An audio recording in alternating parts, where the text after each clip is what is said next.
Number 2 ಯಾರ ಹೆಸರು ಹೇಳಿಲ್ಲ. ಹೇಳಿದ್ರೆ ಕ್ರಮ ತಗೋಬಹುದಾಗಿತ್ತು. ಅವರಿಂತ ಹೆಸರು ಹೇಳಿಲ್ಲ.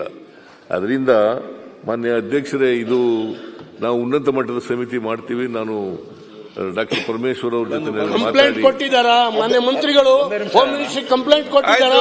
ನಿನ್ನೆ ಕೊಡ್ತೀನಿ ಅಂತ ಹೇಳಿದ್ರು. ನಿನ್ನೆ ಉತ್ತರ ಕೊಟ್ಟಿರಲ್ಲ. 12 ಗಂಟೆ ಆಗಿದೆ, ಈಗ 13 ಗಂಟೆ. ಏನಾಗಿದೆ ಹೇಳಿ?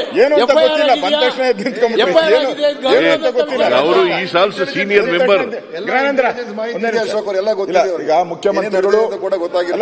ಮುಖ್ಯಮಂತ್ರಿಗಳು ಉನ್ನತ ಮಟ್ಟದ ತನಿಖೆಯನ್ನ ಕೊಡ್ತೀನಿ ಅಂತ ಹೇಳಿದ್ದಾರೆ. ನಮಗೆ ಬೇಕಾಗಿರುವಂತದ್ದು ಉನ್ನತ ಮಟ್ಟದ ನಾನ್ ಮಾತಾಡಕ್ಕಾದ್ರೂ ಬಿಡಿ ದಯವಿಟ್ಟು. ಇಲ್ಲಿ ಉನ್ನತ ಮಟ್ಟ ಅಂತ ಹೇಳಿದ್ರೆ ಇಲ್ಲಿ ಜಡ್ಜ್ಗಳು ಇನ್ವಾಲ್ವ್ಮೆಂಟ್ ಇದೆ.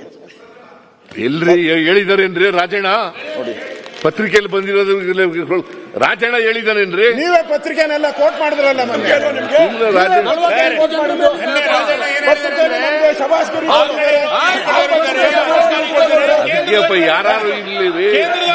ಯಾರಾದ್ರೂ ಇರ್ಲಿ, ಈ ಕಡೆಯವರಾರು ಇರ್ಲಿ, ಆ ಕಡೆಯವರಾರು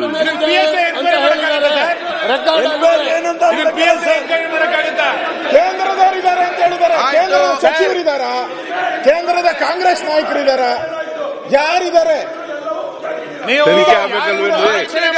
ತನಿಖೆ ಆಗಿ ಹೆಂಗ್ ಗೊತ್ತಾಗ್ತದೆ ಯಾರಿದ್ದಾರೆ ಅಂತ?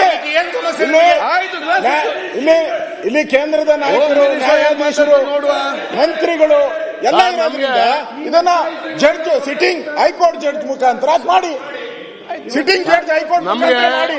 ನಮಗೆ ಅನುಮಾನ ಆಗೋದು ಎಲ್ಲಿ ಅಂದ್ರೆ, ನಿನ್ನೆ ಸ್ವತಃ ಮುಖ್ಯಮಂತ್ರಿಗಳು ಈಗ ಕೇಂದ್ರ ನಾಯಕರ ಪೊಲೀಸರು ಬರ್ಲಿಲ್ಲ, ಅವರು ಪೊಲೀಸರು ಒಳಗೆ ಬರ್ಲಿಲ್ಲ. ಇವತ್ತು ಸ್ಪಷ್ಟತೆ ಇಲ್ಲ. ಏನ್ ನಡೀತಾ ಇದೆ? ಮಾನ್ಯ ಅಧ್ಯಕ್ಷರೇ, ಒಳಗಡೆ ಕೂಡ ನೀವು ಯಾಕೆ ಮಾತಾಡ್ತೀರಿ? ಏನೇನೋ ಮಾತಾಡೋದು ನಿಮಿಷ ದಯವಿಟ್ಟು ಕೂತ್ಕೊಳ್ಳಿ. ಯಾರಿಗೂ